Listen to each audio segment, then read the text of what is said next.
Praise the lord. ప్రార్థన. పరిశుద్ర ప్రేమ కలిగిన తండ్రి నీకే వందనాలయ్యా. దేవా ఇదిగో ప్రభా, ఈరోజంతా నీ రెక్కల చోటని కాచి కాపాడవయ్యా. మేము ఎక్కడికి వెళ్ళినాను, ఎక్కడి నుంచి వచ్చినాను, ప్రతి చోట నీ హస్తంతో మా తోడై ఉన్నావయ్యా. నీకే వందనాలు తండ్రి. పరిశుద్ధాత్మదేవ, నీవే మాలోనికి వచ్చి మేము ఎటువంటి నిర్ణయాలు తీసుకోవాలో, ఎవరితో ఎలా మాట్లాడాలో ప్రతిదాన్ని నీవే నేర్పవయ్యా. నీకే వందనాలయ్యా తండ్రి. ఇదిగో ప్రభా, మేము ఎక్కడికి వెళ్ళినప్పటికీ వచ్చినప్పటికీ మా రాకపోకలంతా సహాయం చేసిన దేవా, క్షేమంగా మమ్మల్ని ఇంటికి చేర్చిన దేవానికి వందనాలు, స్తుతులు, స్తోత్రములు చెల్లించుకుంటున్నామయ్యా. ఈ ప్రార్థనలు ఏకీపిస్తున్న ప్రతి సహోదరి గురించి ప్రార్థిస్తున్న ప్రభా, వారి జీవితంలో ఎటువంటి స్థితిగతులు గుండా వారి జీవితాన్ని ప్రయాణాన్ని సాగిస్తున్నారో మాకు తెలియదు కానీ తండ్రి, వారి జీవితంలో ఏదైనా కొదువు కానీ, సమస్య కానీ, ఇబ్బంది కానీ, స్ట్రగుల్ ఫీల్ అవుతుంటే కనుక నీవే దేవా వారికి సహాయం చేయమని అడుగుతున్నామయ్యా.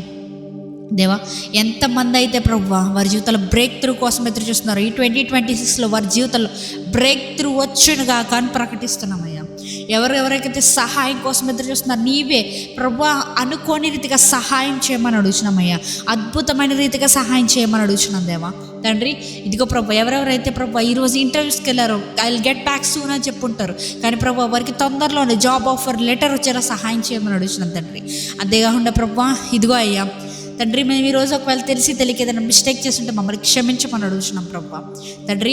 నీవే మమ్మల్ని కాచి కాపాడమని అడుగుతున్నాం అయ్యా. దేవా ఇదిగో అయ్యా, ఈ ప్రార్థనలోకి విస్తున్న సహోదరుడికి ఫైనాన్షియల్ ప్రాబ్లమ్స్ ఉంటాయి కనుక దేవా నీ చిత్తం అయితే వారి జీవితంలో ఇచ్చి ఆ ఫైనాన్షియల్ ప్రాబ్లమ్స్ తీసివేయమని అడుగుతున్నాం అయ్యా. మరి ఇంకెన్నడూ వారి జీవితంలో అటువంటి ప్రాబ్లమ్స్ వారు చూడకుండా నీవే సహాయం చేయమని అడుగుతున్నాం ప్రభా దేవా. ఎవరెవరికైతే ప్రభు అప్పుల సమస్యల్లో బాధపడుతున్నారో, లేదంటే కనుక సమాధానం లేని కుటుంబంలో వాళ్ళు ఉన్నారో దేవా నీ చిత్తం అయితే ప్రభు మంచి సమాధానాన్ని, పీస్ని సిద్ధపరచమని అడుగుతున్నామయ్యా తండ్రి. ఇదిగో ప్రభా, ఈ రాత్రి కాల సమయంలో పండుకొని ఉండగా ఏ విధమైనటువంటి చీకటి శక్తుల ప్రభావాలు మమ్మల్ని అంటకుండా దేవా నువ్వే కాచి కాపాడమని నజరేయుడైన యేసుక్రీస్తు నామములో అడిగి వేడుకొచ్చినాం మా పరలోకపు తండ్రి. ఆమేన్.